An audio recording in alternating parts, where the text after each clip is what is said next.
Hello students, welcome to the maths hub. तो इस channel में हम लोग एनसीईआरटी के मैथ्स का सॉल्यूशन बनाते हैं, जिसमें से आज बनाने वाले क्लास 10 के एक्सरसाइज 3.1 का क्वेश्चन नंबर 5।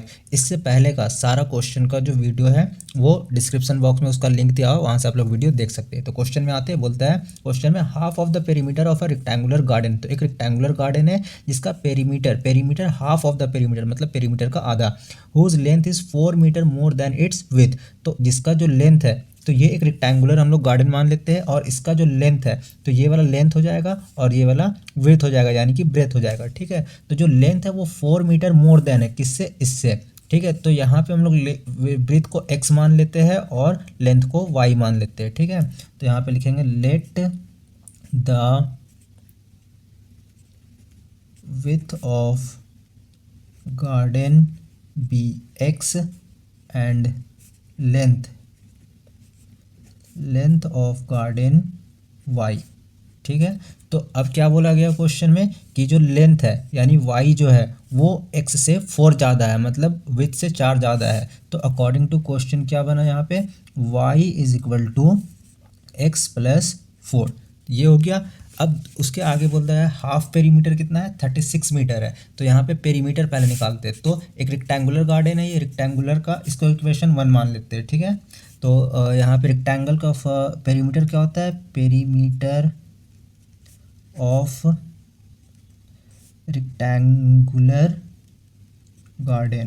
रेक्टेंगुलर गार्डन क्या होता है, 2l प्लस बी। लेकिन क्वेश्चन में क्या बोला, हाफ बोला है ना, तो वो इस यहाँ पे हम लोग इसको हाफ कर देते। तो यहाँ से 2 कटा, और हाफ पेरीमीटर कितना है, 36 है। तो ये इसको हम लोग यहाँ पे 36 लिख लेते हैं, यानी कि l प्लस बी कितना हो गया, 36। अब l के जगह पे हम लोग y लिखेंगे और b के जगह पे x लिखेंगे, क्योंकि x प्लस वाई कितना है, सॉरी लेंथ और ब्रेथ क्या है, y और x है। तो y प्लस x कितना हो गया, 36 हो गया। इसको हम लोग इक्वेशन 2 मान लेते हैं। अब इक्वेशन 1 और इक्वेशन 2 यहाँ से हम लोग x और y का वैल्यू निकालेंगे। तो इक्वेशन 1 को पकड़ के चलते हैं हम लोग।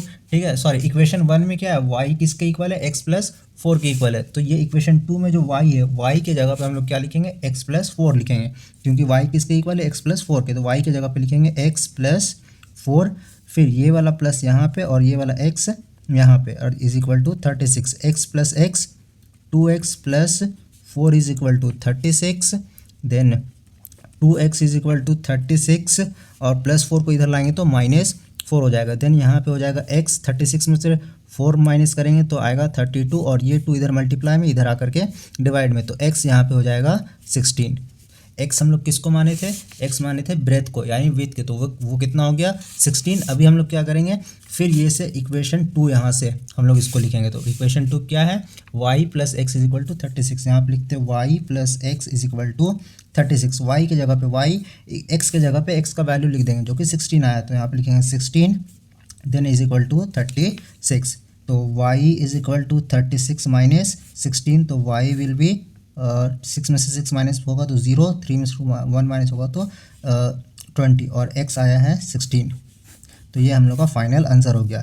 तो हम लोग लेंथ को यहाँ पे y माने थे, तो लेंथ हो गया 20 मीटर, और विथ को x माने थे, तो यहाँ पे विथ हो गया 16 मीटर। ये हम लोग का फाइनल आंसर हो गया।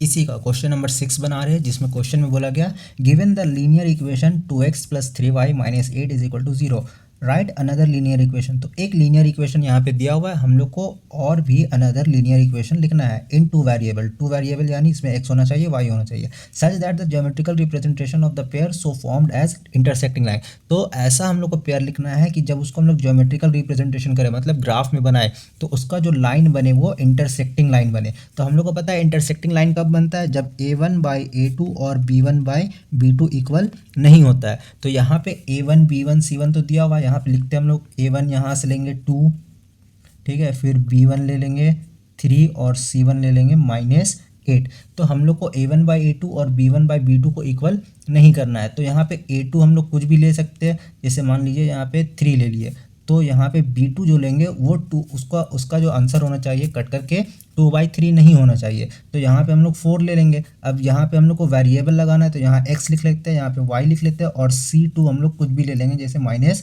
ले लेते हैं। तो अब जो दूसरा हम लोग का पेयर बना वो बना 3x plus 4y minus 10 is equal to 0। ये पेयर दूसरा पेयर हो गया, और यहाँ पे ये पहला पेयर हो गया। तो ये दोनों को जब हम लोग कंपेयर करेंगे तो उसमें a1/a2 और b1/b2 इक्वल नहीं होगा। तो जो ग्राफिकल ज्योमेट्रिकल रिप्रेजेंटेशन में जो लाइन बनेगा वो इंटरसेक्टिंग लाइन बनेगा।